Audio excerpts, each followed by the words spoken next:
Hello, I will be reading Chapter 17 of Harry Potter and the Deathly Hallows, Fulfill Secret. Since I'm afraid of, while petting a shoe, of course, because nobody reads without petting their shoes, except I'm afraid of being sued, so I'm only going to read some parts of this. I don't own them. Warner Brothers and J.K. Rowling and Scholastic and Bloomsbury and lots of other publishers own them, but not me. I very much wish I owned them, though. That would be pretty cool. So I'll start. Harry, stop. What's wrong? They'd only just reached the grave of the unknown abbot. There's someone there. Someone watching us. I can tell. There, over by the bushes. They stood quite still, holding on to each other, gazing at the dense black boundary of the graveyard. Harry could not see anything. Are you sure? I saw something move. I could have sworn it. I did. She broke from him to free her wand arm. We look like muggles, Harry pointed out. Muggles who've been laying flowers on your parents' grave. Harry, I'm sure there's someone over there. Harry thought of A History of Magic. The graveyard was supposed to be haunted. What it? But then he heard a rustle and saw a little eddy of dislodged snow in the bush to which Hermione had pointed. Ghosts could not move snow. It's a cat, said Harry, after a second or two, or a bird. If it was a Death Eater, we'd be dead by now. But let's get out of here, and we can put the cloak back on. They glanced back repeatedly as they made their way out of the graveyard. Harry, who did not feel as sanguine as he had pretended when reassuring Hermione, was glad to reach the gate and the slippery pavement. They pulled the invisibility cloak back over themselves.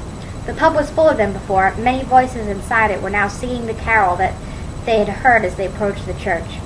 For a moment, Harry considered suggesting they take refuge inside it, but before he could say anything, Hermione murmured, "Let's go this way," and pulled him down the dark street leading out of the village in the opposite direction from which they had entered. Harry could make out the point where the cottages ended and the lane turned into open country again. They walked as quickly as they dared, past more windows sparkling with multicolored lights, the outlines of Christmas trees dark against the curtains. "How are we going to find Bathilda's house?" asked Hermione, who was shivering a little and glancing back over her shoulder. "Harry, what do you think?" "Harry?" She tugged at his arm, but Harry was not paying attention. He was looking towards the dark mass that stood at the very end of the row of houses. Next moment he had sped up, dragging Hermione along with him. She slipped a little on the ice. "Harry! Look! Look at it, Hermione!" Yeah, so that's kind of all I'm going to do, because I'm afraid of getting sued, as I said before. As you can see, I'm not particularly good at voices or British accents, so I wasn't even going to attempt it. So that's all you're going to get. Let's see, what's the lesson from this? Never hire me to record your audiobooks.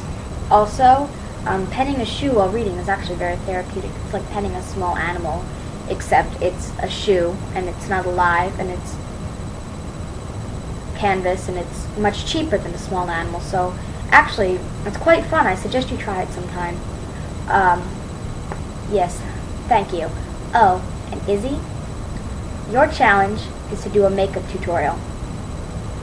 And if you can't do that, then you have to record an entire video in 10 seconds.